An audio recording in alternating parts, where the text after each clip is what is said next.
Please welcome Professor Douglas Mall from the University of Houston Law School for a big picture discussion of corporate oppression principles and their application. This is Professor's second time presenting at the symposium. Professor Mall, the mic is yours.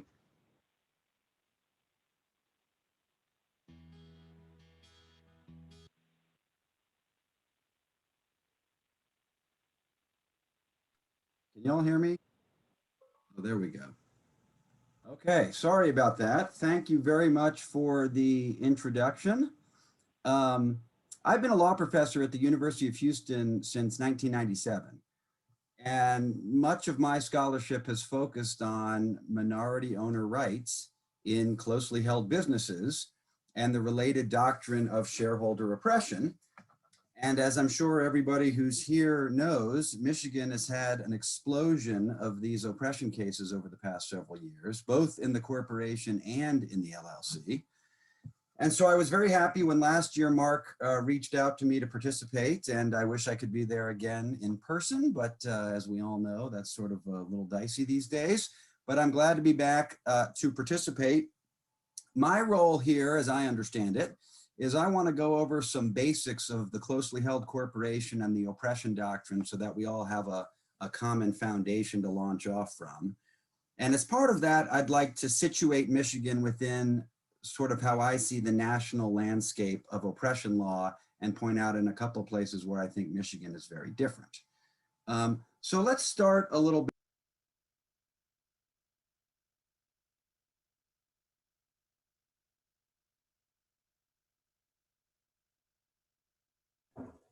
Professor, you're on mute.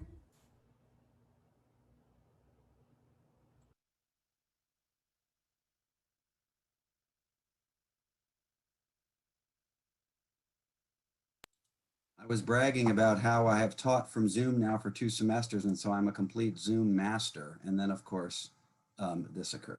So please forgive the fact that I am not anywhere close to a Zoom master, and give me just one more moment to figure out very quickly, if I can, how to share my screen. So 1 second.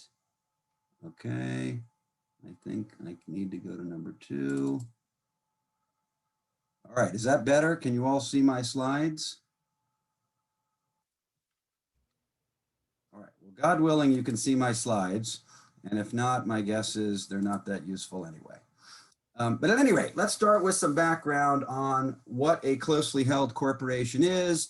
As many of you are undoubtedly aware, a closely held corporation is a business organization. It is in fact a corporation, and it's typified by a small number of stockholders and the absence of a market for the company's stock and substantial shareholder participation in the management of the corporation. Now, if we were in a publicly held corporation, as most of us are aware, your typical shareholder is a passive investor. They don't contribute any labor to the corporation. They don't take part in any management responsibilities. Your basic shareholder in a public corporation invests money and hopes to receive a return on that money through dividends or sale of the company's stock at an appreciated value. But the closely held corporation is very different. In many, not all, but in many closely held corporations, the shareholders typically expect an active participatory role in the company, usually through employment, as well as a meaningful role in management. And of course, like all shareholders, your closely held corporation shareholder also invests money in at least many instances and hopes to receive a return on that money. But by definition, there's no market. There's no active market for the stock of a closely held corporation. And so any investment return is normally going to be provided by employment compensation and dividends rather than by sales of stock at an appreciated value. All right, so what's the problem? By the way, I put in all these PowerPoint transitions to delight you. I hope they are delighting you. They're probably just annoying you. So what's the problem? So the problem is we've got these conventional corporate law norms of majority rule and centralized control, and they can lead to some serious difficulties for minority investors in closely held corporations. Now, why is that? Well, traditionally, most corporate power is centralized in the hands of the board of directors, right? And so the directors will set policy and elect officers and supervise the operation of the corporation. And because directors are elected by shareholder vote, the board of a closely held corporation is typically controlled by the shareholder or shareholders who hold a majority of the voting power. And through this control of the board, a majority shareholder or a majority group can dictate, basically directly or indirectly, every aspect of the corporation's business. Now, of course, exercising control in a genuine effort to benefit the enterprise and its owners is perfectly legitimate, even if that effort necessarily prejudices minority owners to some extent. But as we all know, the power to control also encompasses the power to abuse. And whether that abuse springs from greed or spite or intergenerational conflicts or some other reason, the minority shareholder in a closely held corporation has no viable escape route. And when the majority decides to act in an abusive manner, those actions are usually designed to restrict or deny altogether the minority's financial and participatory rights. And we usually refer to those as freeze out or squeeze out actions that have the effect of oppressing a minority shareholder. And if God willing, you're seeing my slide, you can see on the slide some common oppressive tactics: terminating employment of minority owners, removing the minority from positions of management, denying dividends, denying information, siphoning off earnings. And I should mention, these are just examples. Many cases will say that a single oppressive action can be enough to establish oppression. But I should point out that in most cases, you tend to see more than one of these. I'm gesturing over here to where I see the slide. You tend to see more than one of these oppressive examples, and not just those, right? I mean, really anything that's unfair can constitute oppressive conduct. Now, in the public corporation, of course, if you're a minority shareholder, you can escape any abuse of power that you perceive by simply selling your shares on the market, right? But by definition, that market exit is not available in a closely held corporation. Now, we might care less about that, and we might care less about the need for an oppression doctrine, even though there's no market, if the minority shareholder could basically demand to be bought out, right? If there was a default buyout right in corporate law, we might not care about the oppression doctrine, because minority shareholders could get out. They would have an exit right. They could just demand, hey, buy me out now so I can recover my capital and move on down the road. But as most of us are probably aware, there is no state in this country that provides such a default buyout right. If you don't have a contracted for buyout provision in your shareholders agreement or in your organizational documents, your bylaws, your articles would be unusual, but I suppose you could have one there. If you don't have a contractual buyout right, you don't have a right as a shareholder to compel a redemption of your holdings.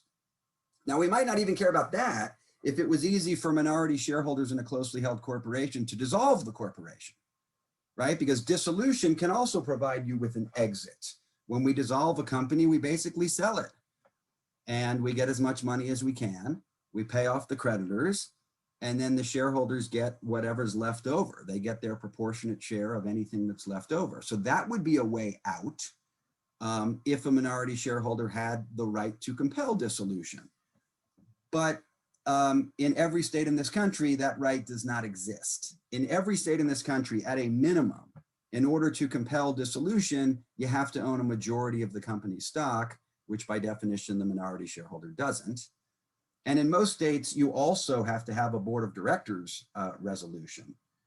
So the bottom line here is, if you're an oppressed minority shareholder, what I'm trying to convey is there really are no effective exit rights. And that's probably the biggest driver of how the oppression doctrine came to be, to remedy this problem of shareholders getting frozen out with no exit in a closely held corporation.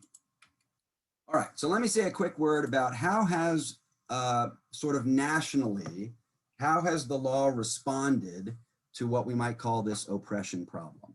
Well, I would tell you there's two significant avenues of relief for an oppressed shareholder in a closely held corporation. In some jurisdictions, that relief is legislative. And in other jurisdictions, the relief is purely court-made. And in some jurisdictions, the two avenues coexist. But let's start by talking about the legislative relief. On this slide here, it says the statutory action for oppression. So let's talk about this for a moment, because over the years, many state legislatures have amended their corporate judicial dissolution statute to include oppressive conduct by directors or those in control as a ground for involuntary dissolution of the corporation. And again, hopefully you can see the slide, but I would tell you that's about 40 states. About 40 states in this country have what I would call a dissolution for oppression statute. Now, most of those statutes leave it to the courts to define what the heck do we mean by oppressive conduct. Michigan does not, which we'll talk about in just a moment. But so the courts, generally speaking, nationally have had to come up with a common law definition. What's meant by oppressive conduct in these dissolution for oppression statutes? Now, this will be important to our discussion of Michigan in a moment.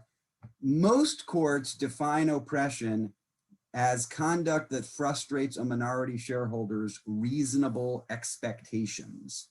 And if you look at that first sort of darker bullet point there, this is a pretty conventional definition. It came from a well-known New York case called Kemp and Beatley.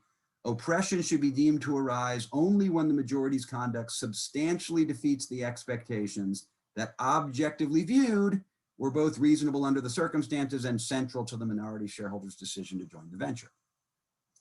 Now, other states or courts, I should say, delineate oppression almost like just an unfairness standard. And so look at this second definition here. Burdensome, harsh, and wrongful conduct, a lack of probity and fair dealing in the affairs of a company to the prejudice of some of its members, or a visible departure from the standards of fair dealing and a violation of fair play on which every shareholder who entrusts his money to a company is entitled to rely. Now, of those approaches, again, I would tell you that reasonable expectations is the most widely used. It's been adopted by the highest court of several states, and it's generally favored by commentators. Now, as I mentioned, there's also jurisdictions that have judge-made relief, and it won't surprise you that that tends to arise in states which lack a dissolution for oppression statute. And so in some states, the courts have stepped in, and they have imposed a fiduciary duty running from shareholder to shareholder, a direct action that a shareholder can bring against another shareholder for breach of fiduciary duty. And the best known example of this approach is out of Massachusetts, a case called Donahue versus Rod Electrotype. And this sort of goes back to where Mark started us, back to Meinhard versus Salmon. Let me just read you a quick passage from that opinion. We hold, this is from the Donahue opinion, we hold that stockholders in the close corporation owe one another substantially the same fiduciary duty in the operation of the enterprise that partners owe to one another. Again, hearkening back to Meinhard. In our previous decisions, we have defined the standard of duty owed by partners to one another as the utmost good faith and loyalty. And I should point out that a number of states have followed Massachusetts' lead, and they've imposed this fiduciary duty running from shareholder to shareholder in a closely held corporation. Now, although this legislative remedy, this dissolution for oppression statute, and this judge-made remedy, this common law action for breach of fiduciary duty, technically they're two separate doctrinal approaches, but from the 20,000-foot view, they really each reflect the same underlying concern for the position of minority shareholders in closely held corporations. They're each ways of saying, we think special rules are needed to protect minority owners of closely held corporations. And so, yes, we should think of them as doctrinally separate, but again, from a general standpoint, they're basically jurisdictions saying we need to come up with some special rules because we think this freeze out problem is a problem. All right, quick word about remedies. Let me just mention in most jurisdictions, the courts have the authority to offer a wide range of relief. And I mean relief short of dissolution. Dissolution is generally recognized as a drastic remedy. In jurisdictions that have a dissolution for oppression statute, the statute itself often provides the alternative remedies to dissolution, like Michigan, which we'll look at in a second. Even if the dissolution statute is silent on alternative remedies, most courts have found it to be part of their inherent equitable authority to grant remedies short of dissolution. In fact, most courts have rationale that goes something like this. The legislature gave us the power to kill the corporation, in other words, dissolve it. So surely we have the lesser included power to do something less drastic if we feel like that will solve the problem. Not surprisingly, in breach of fiduciary duty jurisdictions, since breach of fiduciary duty is generally seen as an equitable action, courts describe their authority in very, very broad terms. And my last point to you here is simply, these days, dissolution is an extremely rare remedy. What you typically see are these alternative remedies to dissolution. And I would tell you the most common alternative remedy today to dissolution is a buyout of the oppressed investors' holdings. And we'll talk more about that in a moment. All right, let me get over to Michigan. And by the way, I see you all chatting, and I know we have time for, oh, look at that one. That's my favorite, when the bird flies away. I know we have time after Professor Zaks for questions, so if you'll bear with me, I'll take a look at them as soon as I can. So let's talk about Michigan for a moment. So the Michigan has a dissolution for oppression statute. And the one we're looking at here on the screen is section 1489. And Michigan has an analogous LLC statute that's very similar.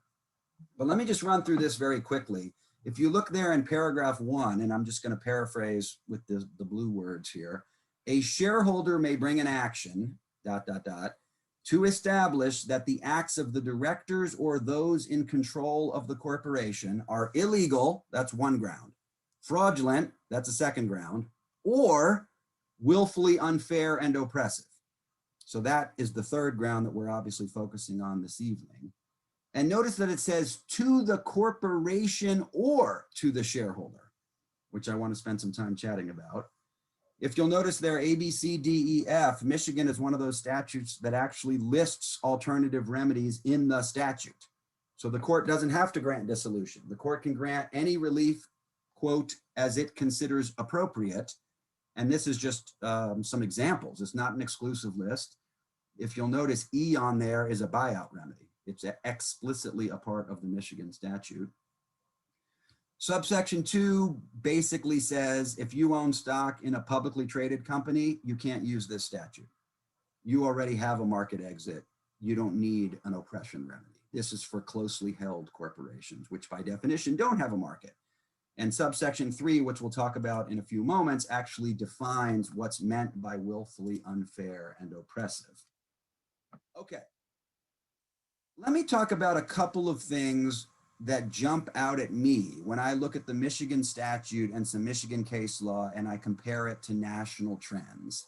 Okay, this is sort of a list of, in the next 12 minutes or so, what I hope to get through. And so the first thing I want to talk about is that language we just saw about oppression to the corporation. And I think I blew that up again. So here, this first paragraph is that same subsection 1, a portion of it that we looked at a moment ago. And remember what it says, you can prove that there's the directors or those in control have acted willfully unfair and oppressive to the corporation or to the shareholder.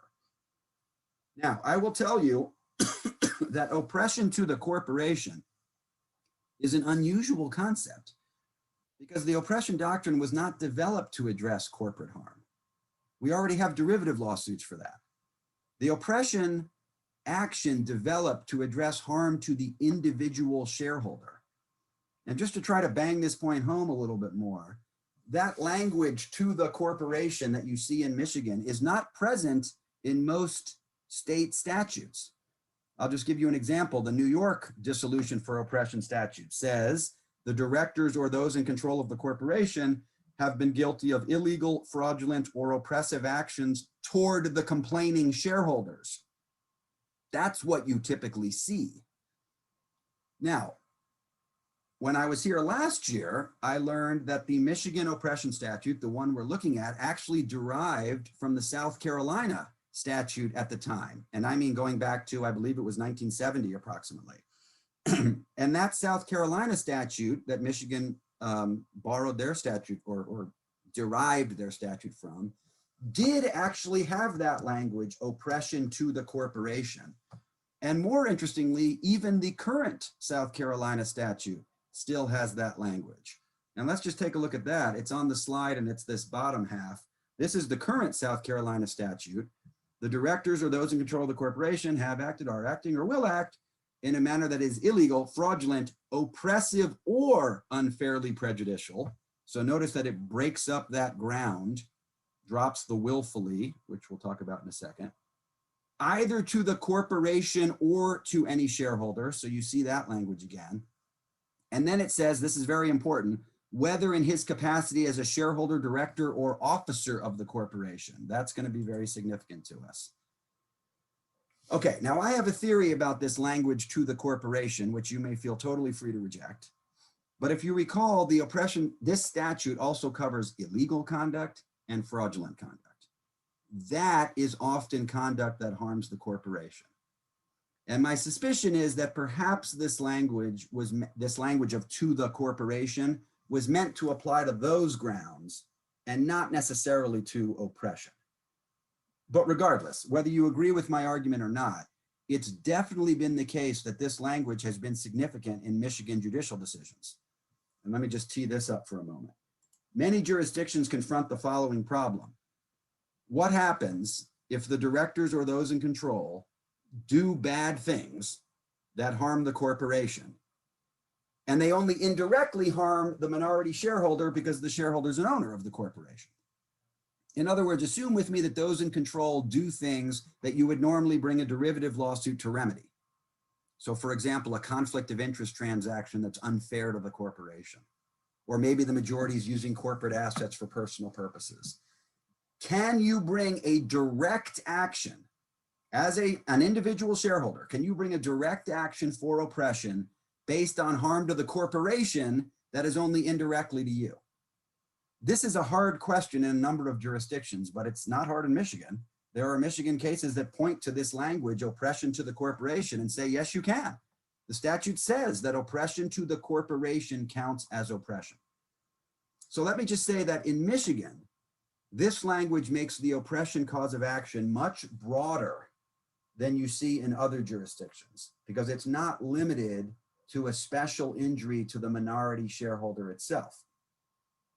Okay, but in another sense, the oppression cause of action in Michigan is much narrower than you see in other jurisdictions. And let's chat about that for a moment. So let's look at, this is subsection 3 of the statute that we didn't really focus on a moment ago, but let's focus on it now. This first paragraph, the Michigan statute defines oppression.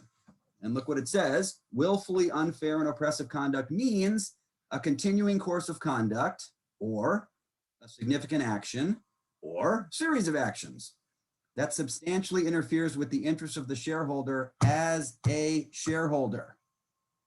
Now that language, as a shareholder, I would again tell you is unusual. In fact, I would say that language is diametrically opposed to most other jurisdictions that via statutes or case law explicitly indicate that oppression can be to a shareholder in his or her capacity as a shareholder, as an employee, or as a director. Again, just taking a look at the current South Carolina statute again here at the bottom, right? Look at that bolded language. South Carolina still has that to the corporation language, but it's added this parenthetical about your capacity as a shareholder, director, or officer of the corporation. Okay, now this language matters because, as many of you are aware, you've got case law in Michigan. Like the case that comes to my mind is that Franchino case, where the court said, look, we only protect you as a shareholder. And what the heck does that mean? Well, it means we're going to protect your traditional shareholder rights, things like dividends and voting rights and inspection rights. But employment's not a traditional shareholder right. And being a director is not a traditional shareholder right. In fact, in Franchino, the minority sued and alleged oppressive conduct based on his removal from the board and his termination from employment. And the Michigan Court of Appeals said, sorry, that doesn't affect your interest as a shareholder. And once again, I just want to emphasize, this is very, very different from other states that have case law indicating that terminations of employment and removals from management, denials of participatory rights, in other words, are very common grounds for oppression-based relief. Now, Michigan amended their oppression statute after Franchino.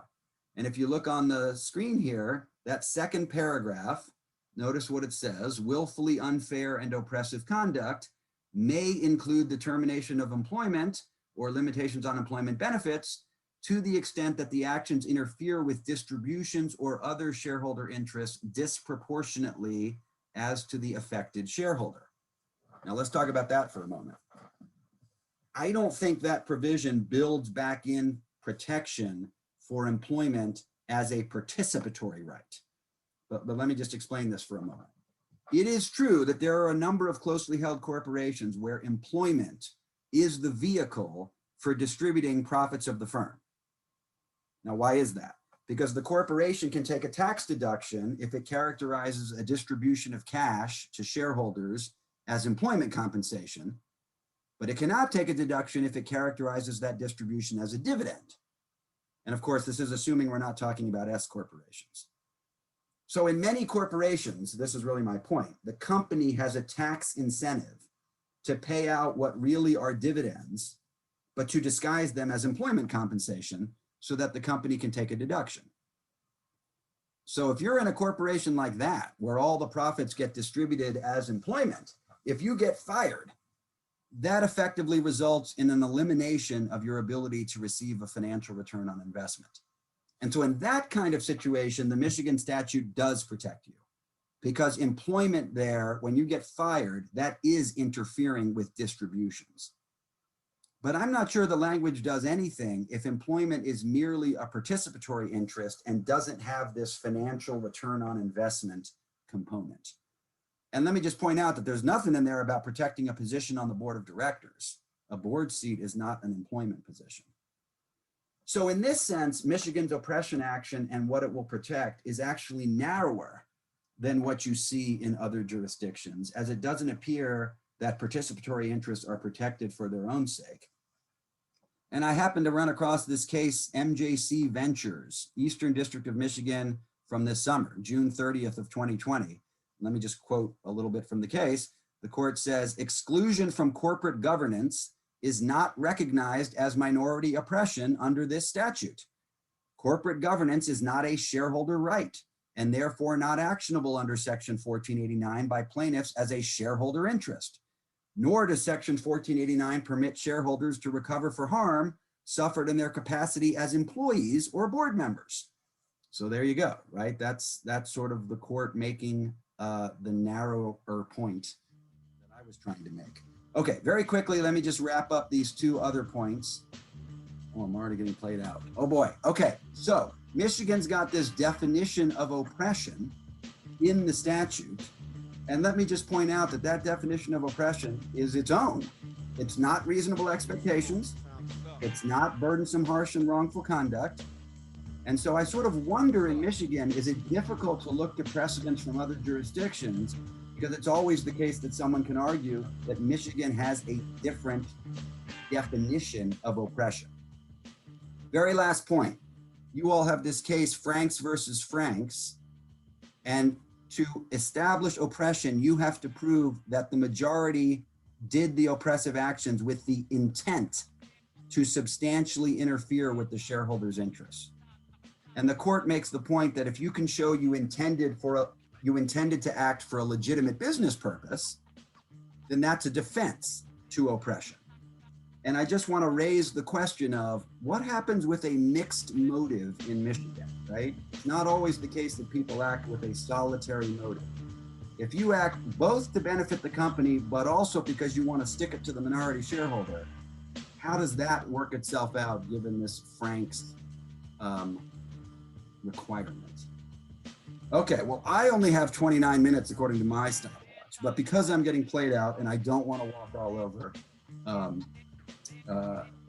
my colleague here, let me stop there. I'll take a look at the chat and we can hopefully discuss some more during questions and answers.